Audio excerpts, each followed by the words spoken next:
we're back here with another Arrow video update, and the next update will probably be a lot quicker than this one was because half of the next update has already arrived. I already have the American Horror Project box set that came out the other day. It was sent to me. I have it. I've not watched those yet, but I will be watching those, and I've got the Deep Red 4K set on the way. Or at least I think I do, because those sold out everywhere besides eBay. But I did find what I do believe to be the last remaining copies that you can get on the Italy Amazon site. So hopefully that's really what shows up. It's what I ordered. So we will see very soon, because it's not released to February 25th, I think, over there. Or at least that's what it says on the Amazon site. So cross your fingers it's the correct set. Nonetheless, moving on to what we do have today. Started off with some blaxploitation. Pam Grier, of all people, ladies and gentlemen, and Shiba Baby. Now, as I usually do with this, I'm not going to go into a full review of these because I have them written on the website, and if I do it both places, it's really kind of counterproductive for the other. But as you can see, it's got the cool Arrow artwork redone, I should say. We got the original artwork inside. As far as blaxploitation movies go, and as far as Pam Grier blaxploitation films go, I believe this is a weaker link in the chain. It's not Coffee, it's not Foxy Brown. May not even be, on the level of some of them other ones that I'm drawing a blank for at the moment, but I do have those. Here's your original artwork inside here.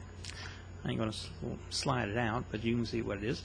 Basically, people in her family are being strong-armed by some tough guy folks, and she springs into action to save the day in typical Pam Grier blaxploitation fashion. Now, there is a PG rating on this. I don't know what Foxy Brown and Coffee and all those ratings were, but it seems like the PG rating really holds this one back.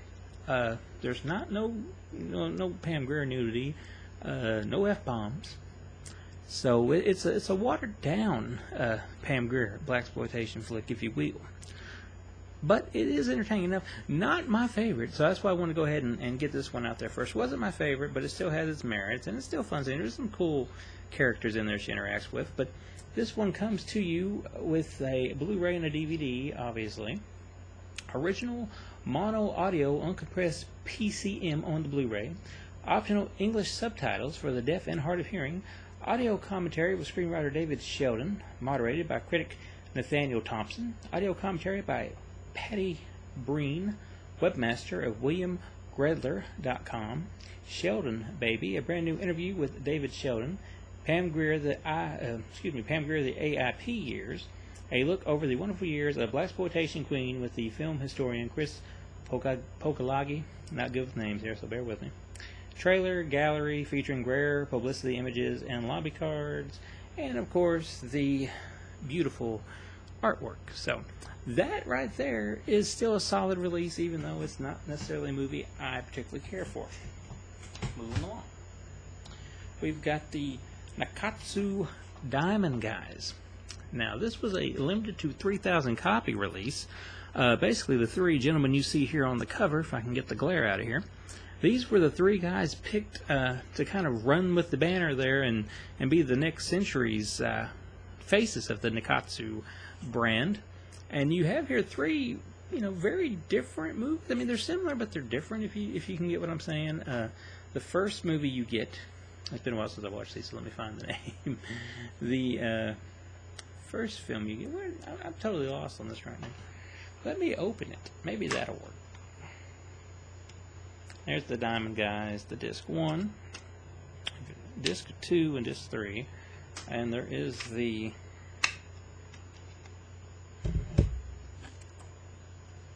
art, the original art there, which ain't gonna slide out. Don't really care for that art very much, but it is what it is.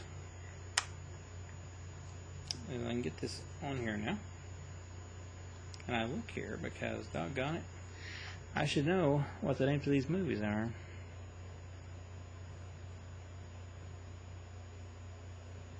Totally. Cannot find the names of the movies. My goodness.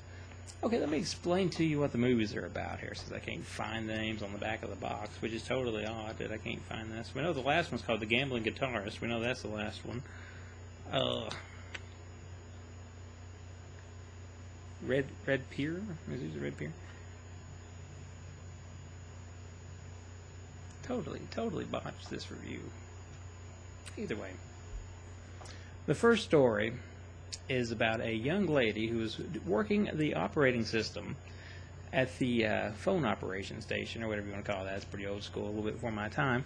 And she gets a call, and she believes that it's, she's putting it through somewhere, and she puts it through to what she believes is a pawn shop, and they claim it's something else or somewhere like that. Nonetheless, the person she accidentally calls is the person being murdered, and she hears the voice of the person that is killing him. So what happens then is she's kind of brought in, and she's got to try to identify the voice. Doesn't really find nobody with that, and then later on, when her husband has a bunch of friends from work over, and they're all playing their card game, she kind of hears the voice again. So she knows who's done it. So it kind of becomes a bit of a drama, and there's a lot of tension there. But then that guy ends up dead. So her husband is kind of a suspect, and of course, it's a whodunit story, which is interesting enough. I liked it. It's black and white. 2 out of the 3 ones are black and white. Then with the next one, a guy witnesses a murder, wrong place, wrong time, so then they come after him. But he sort of gets like accused of being the one that committed the murder, so, it's one of those deals. And then with the last one, it's a typical story of the drifter guy. He ends up in a bar, and he takes up for some folks, end up being kind of bad folks, mob folks, Yakuza folks, as you could say with this. And he sort of falls for the boss's lady, so... That's that. Like I said, these are really solid. The first 2 are black and white. The last one is in color. Special features, limited edition Blu-ray collection of 3,000 copies, which I done stated. High definition digital transfer for all 3 films from original film elements by Nikkatsu Corporation. 1080p DVD, original uncomposed mono audio, newly translated English subtitles, specially recorded video discussions with Japanese cinema expert Jasper Sharp and Diamond Guys Hideki Nikkatsu and Yujiri Ichiara. Original trailers for all 3 films, and trailer preview for Diamond Guys Volume 2. Extensional promotional image gallery for all 3 films. Reversible sleeve featuring brand new artwork, and there's a booklet with essays on the films. So, that is that. And I keep looking at this because I have no idea why I can't figure out the names of the 3 flicks. You would think that they would put those in plain sight on this release, and it makes me look bad that I can't remember the names of the movies, even though I watched them and I reviewed them, but it's been weeks ago. And I'm dragging out the book here because it bothers me so bad that I can't find the names of the movies on this thing. But, aha. Voice Without a Shadow is the one about the telephone operator lady. So we'll get that one out of the way. Maybe Voice Behind the Shadow is somewhere right there. Red Pier. I think I actually mentioned that earlier. As I'm flipping through the books here, dragging this review out and making me look totally unprofessional. But if you ever listen to Zombies Don't Podcast, you would know that we are unprofessionally professional, and the rambling guitars. There we go. That wasn't so hard, was it?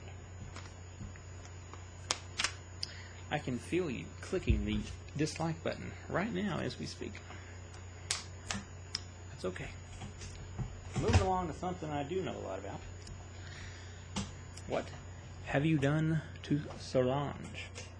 Classic giallo here, folks. This one opens up with a young couple on a boat about to do their hanky-panky. And you might notice the guy's a bit older than the girl at first. Well, she witnesses what she believes to be a murder. He thinks she's just playing hard to get. But as luck would have it, there was a murder. And as luck would also have it, that was a man, that was a teacher, and that was his student, and he's married. So that opens a can of worms right there. So it becomes the classic giallo whodunit. Maybe drags a little bit towards the end, but I still think it's got a lot of style to it. I think it's got a lot of interesting drama, tension. It actually shocks you with some of the deaths in here, because some people kind of kick the bucket that you might not expect to be kicking the bucket, or especially not during the time that they actually end up kicking the bucket.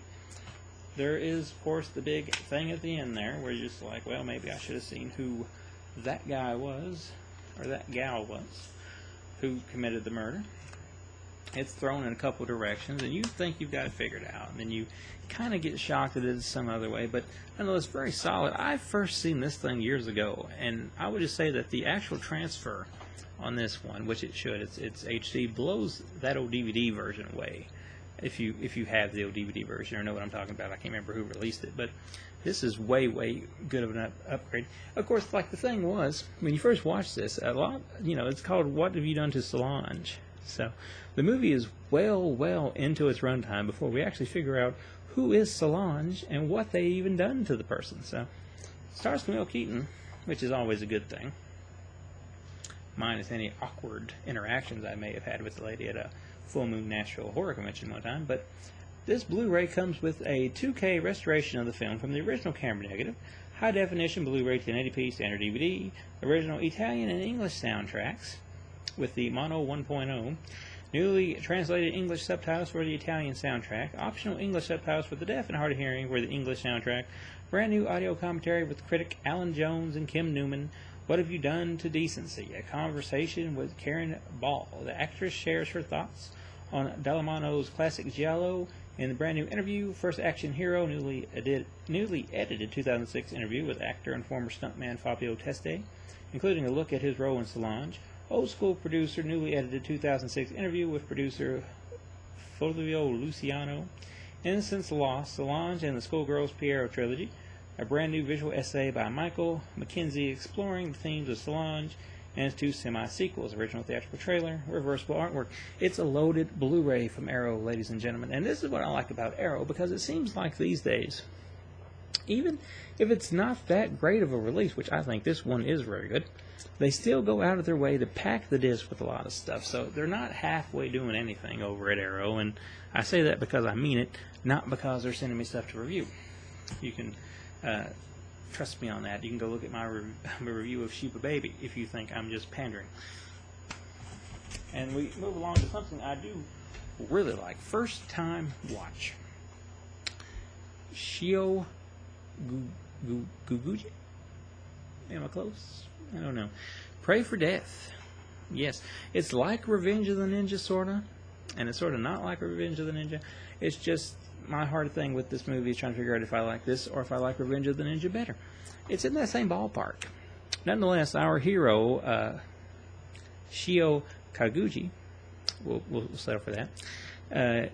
He plays like a man. He's in the food business, and his wife, she wants to relocate to America and start over there. He reluctantly goes with it. He's also a ninja, which I don't know if his kids know he's a ninja. I think his wife may have a clue of this.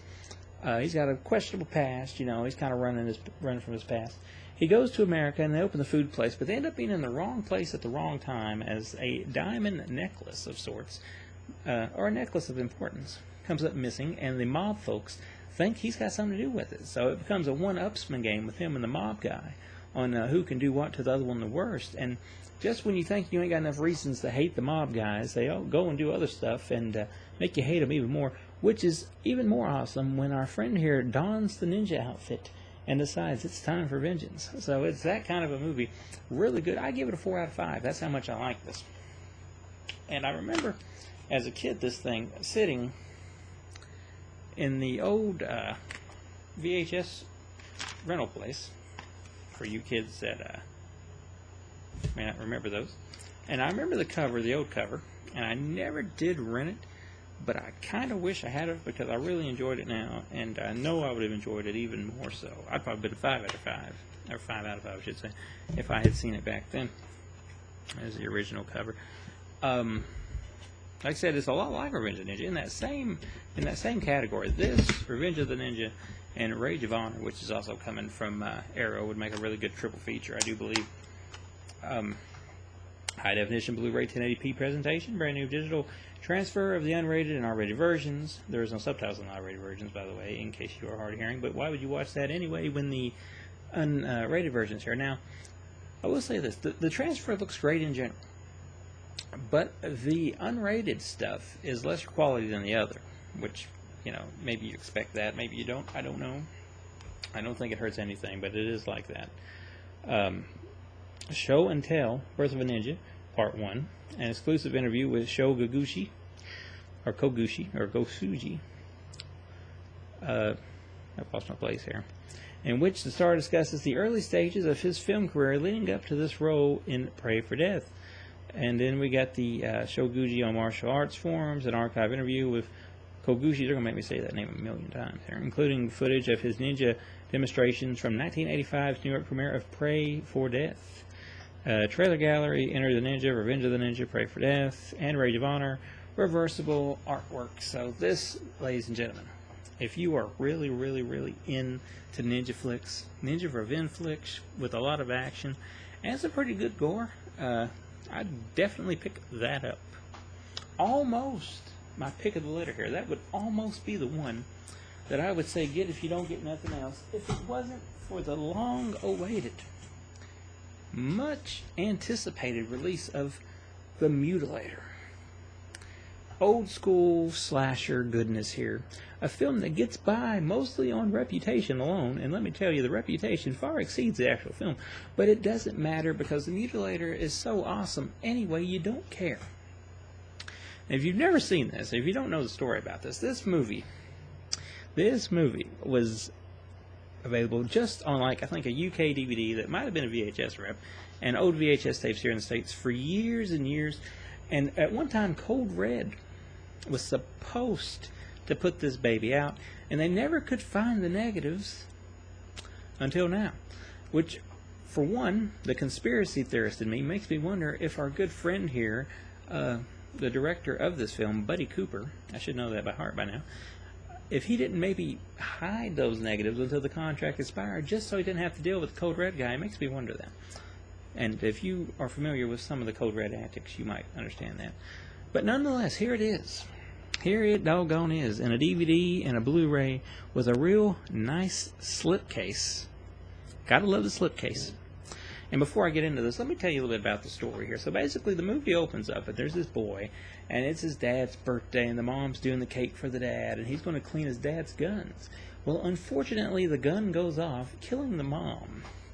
And then, as if that wasn't good enough, we fast forward to years later, to the boy's grown up, and him and his friends are going on a fall break. The alternate title for this one, and of course the reversible artwork I'll show a little bit in a second, has the fall break title there. They go to the house for a little getaway. It turns out the dad's there, and he's not doing very good. He's having daydreams of killing the kid when he was a kid, and it just kind of goes on to him picking them off, one by one, as it says, by pick, by axe, by. Great transfer on this one. And it's so amazing to actually be able to watch it and be able to see what's going on, because in some of them old VHS, versions and rips that was out there, you really couldn't see what's happening a lot of times. This is a movie that's kind of slow. There's a lot of character build-up. The gore is obviously the best part about it, and it's a little bit of gore there early on to keep you going, but definitely when the bodies start piling up, that's when this movie is at its best. Probably won't be for everyone, but if you love gore and you love 80s slashers, then you want to pick this up. And I'm saying this as I always assume that was that one guy's dad, So I hope I'm not wrong on it. If I am, man, I've seen the movie 3 times in my life. I don't know how I can be wrong, but I'm just taking a wild guess. That's what it is. I think it implies that, even if I don't flat out say it. It doesn't really matter though, because you're probably not watching this for logical reasons anyway.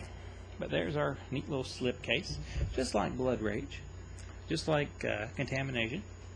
There's this. I haven't flipped that yet because I just love that art so much. I just haven't found it in me to flip it to the Fall Break alternate art yet. There's the discs, and there's the little insert there, the little booklet. And there is, of course, one of them cards in there. And most of the ones I've been getting here lately say like Blood Feast on them. Pretty much like all of them seem like they say Blood Feast, even though there's a couple of different ones. Here's the Fall Break alternate art, which you've probably seen because it seems like everybody that got this besides me, the first thing they did was flip that over to the Fall Break. I think it's kind of like the Scream Factory guys is like so against the original or the new commissioned art that they seem like they want to just immediately flip that over when they get that. And if I can get this back in here without hurting my slipcase, because I will cry if this rips. Alright. So there it is. Director-approved special edition contents. Brand new 2K restoration of the unrated version of the film from the original vault materials. High definition, Blu-ray, DVD, blah, blah, blah. Original mono 1.0 audio. Optional English subtitles with deaf hard hearing. Introduction to the film with writer-director Buddy Cooper. And assistant special makeup artist, assistant editor, Edmund Farrell. Audio commentary with Cooper Farrell, co-director John Douglas, and star Matt Miltler. Audio commentary with Buddy Cooper and star Ruth Martinez Totoro. Fall Breakers, the story of the mutilator, brand new co-feature length documentary on the making of the Splatter classic, featuring interviews with Cooper, Douglas, Farrell, Mittler, actors Bill Hitchcock, Jack Chatham, and more. Mutilator Memories, special makeup effects artist Mark Schustrom. We'll go with that. Looks back at one of his earliest projects, Tunes for the Dunes. The composer Michael Minard reveals the Mutilator's unique score was created, or how the unique score was created. Behind the scenes reel, screen tests, alternative opening title, trailer, TV spots, Fall Break theme song, original and instrumental. I'm sure everybody loves that. Opening sequence storyboards, motion still gallery, original Fall Break screenplay if you have a DVD-ROM content, or a DVD BD-ROM thingy. You know what I mean? Or first supposedly featuring two original artworks. So that's it right there, ladies and gentlemen. That is the one you want if you pick up one Arrow title recently and it wasn't the cool deep red box set over in the UK, which I hear plays Region A as well. Without saying all these are AB. So that's the Arrow stuff this time. Hopefully next time I don't get hung up on the titles of one of the releases for over 2 or 3 minutes like I did this time. But besides that, I guess I'll see you guys with the next Arrow batch.